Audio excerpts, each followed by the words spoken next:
the offense on that last drive. Just got great players around me, great offensive line in front of me. Testament to all the coaches and trusting and believing in me. So, and then testament to God, just trusting with Him in this process has been phenomenal. And obviously, this place means a lot to me. So, it felt really good to be able to do that. And just felt like I was going to be ready this whole year, no matter when my number was called. And it got called at a pretty crazy time, but it ended up working out pretty good for us. But obviously, team effort, offensive effort there, I'm going to get a lot of credit here, and it's not all my credit. I just put the ball where it's supposed to be, and guys were open, and the offensive line did a phenomenal job of giving me time to be able to do that. How have you handled this process this year? And did you have a belief that a moment like this could happen? Yeah, 100%. You just got to take it one game at a time, one day at a time.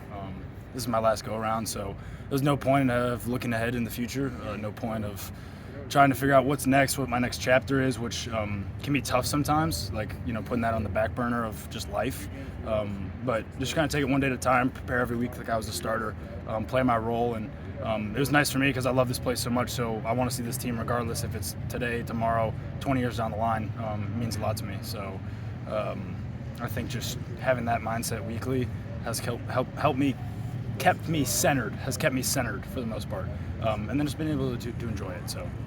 Do you think, John, being a 6-year player helps you in that regard, or helped you in that regard? Do you think 100%. An underclassman at Ball State would have felt that way?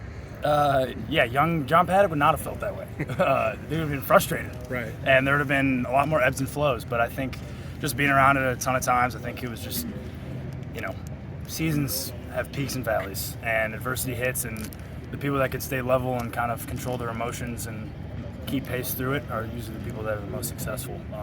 It's a long season, it's not short, and every game is hard to win and is important to win. So I think that was just kind of my mindset going into it, and that even if it was the last snap of the season or the first snap of the season that I was getting, that all those opportunities are important. All those snaps are just as meaningful as the first or the last. When did it wash over you? Like, what had happened? Was it after the ball fell in Isaiah's hand? Was it in the locker room? Like, when did the moment, because you care about this as much as you, like, when did the moment hit you? When did the moment hit me? I don't think it has hit me yet. I really don't. I think I just was like, that was just like a series. I think that's kind of how I looked at it, which is, I think, was part of the reason we had some success. But I don't know if it's hit me yet or if it will hit me. I like to stay pretty relaxed. I'm a competitive guy, and I'm just happy we won the game. Like, I'm just fired up. If whoever would have been in there, if that would have happened, I would have been fired. Just the same feeling. Like, I'm just happy we won. We got to use this as momentum to keep stacking. Obviously, what happened in the last games, what happened today, it's already behind us, and we got to move on and start prepping for next week, because there's still a lot of opportunities in the Big Ten West and a lot of opportunities for postseason play. And obviously, taking it one game at a time is the most important thing. But we got a lot of goals ahead of us still. John, what made you appreciate the program just so quickly by just going through a short time?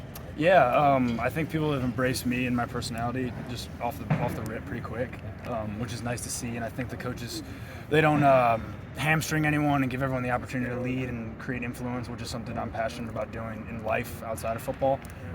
Just having the opportunity to influence and lead and be an example to others. And I think our staff just does a great job of letting you be you, and letting that individual expression flow free, and also at the same time have an aspect of discipline to it. And obviously there's a fine line, and some programs tote that line, some programs don't.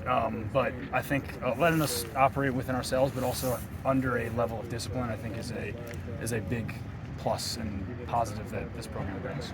Did you see Isaiah break open on the play, or did you throw it to a spot, or just throw it as far as you can? Or? I'm not that short, okay? I saw him break open on the play.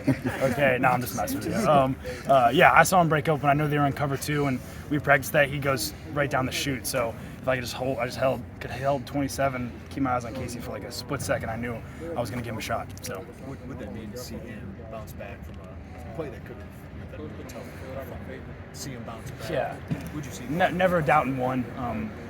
So steady, so solid, just all the time. He's the same guy every day. Competitor, confident. No one needed to say anything to him. He was beating himself up more than anybody. But him having the ability to reset, refocus, move on to the next play, I thought that was really impressive by him down the stretch. Because, a lot of guys that could have got to him, and that would have been the end of their game mentally. But him not letting it get to him was, I thought, a phenomenal example of next play mentality and being able to reset. Was he the primary read on both your throws to him, or were you looking for him? Yes. Against those looks, yes, he was the primary read. Yes. Do you look at these last drives and the one Luke had at Maryland, the one you've now just had? Yeah. Is it because you rep it so much? Is there something to why you guys are so proficient in that kind of a setting? Yeah, I think for sure. I think, you look back to camp, it's like every other day is That's my quarterback. all right, 4. Some type of 2-minute situation or situational football. Situational football is beat into us. That in those situations, and geez, I'm saying the word situation a lot. But I think that's also something I've been comfortable with from a young age. Like going back to high school, a lot of one-possession games. The MAC is a lot of one-possession games, and then coming to the Big Ten, it's a competitive conference, especially in the West. And we've already dealt with that a lot this year. There's a lot of one-possession games that could have gone either way. So I think our coaches knowing that that's what we're stepping into breeds what we practice. So the practice element definitely felt comfortable for me. I knew the plays that were going to be called and just had to go execute them. Is that why, I mean, you came in, you were able to be calm on 4th and 10, backed up on the road? Like, was it because of the practice or the experience? Like, is there something you do in your day-to-day that allows you to be calm? And, like, that's a tough moment to walk into cold. I think all the above. I think my family background, I think my upbringing, I think how we practice, I think the guys around me, how they operate. I think it's a perfect storm of just in those situations, you got to have someone in offense and 11 guys that are all on the same page, and that's what we were. I know, Coach Beard. So I know you're a day-to-day guy, game-to-game guy. Yeah. You probably won 12 of these games, but to have that game, how do you think you'll reflect that? It was special. This is a special moment for me and my family. I'm excited to see my mom and call my grandfather and my uncle and everybody. So it'll be really cool. Anything else for Jordan? Coach B just mentioned, like, you came in late in the Penn State game, a game that was already, kind of one-sided. But, like, he mentioned that may have been, like, a springboard or something, like just it's kind of a rocky start. But he said eventually your time's going to come, and he didn't know when. I guess how much did that kind of help you for this moment, if at all? The Penn State experience? Yeah. I wouldn't say a whole lot. Okay. Yeah, I wouldn't say a whole lot. I think the practice reps and the camp and going through spring ball, I'd say that was more of a testament for me being ready for this moment. Obviously, the Penn State was fantastic just to get on the field and kind of get comfortable and make some throws and being like, okay, like, yeah, I could see myself doing this. And I think maybe in that aspect for sure. Yeah, I think I think it would have been, to his point, my comfortability would have been less if this was my first time on the field. So yes, to answer your question, yes. Gotcha. What's this win mean for it's just a season for you guys? Yeah, I think it's a springboard to fire up and get after down the stretch here, and one at a time. So let's go get after Indiana. To get 2 wins down the stretch, make a bowl game, what would that mean for this team? We're just focused on the next one. Sure. We're not worried about postseason play just yet.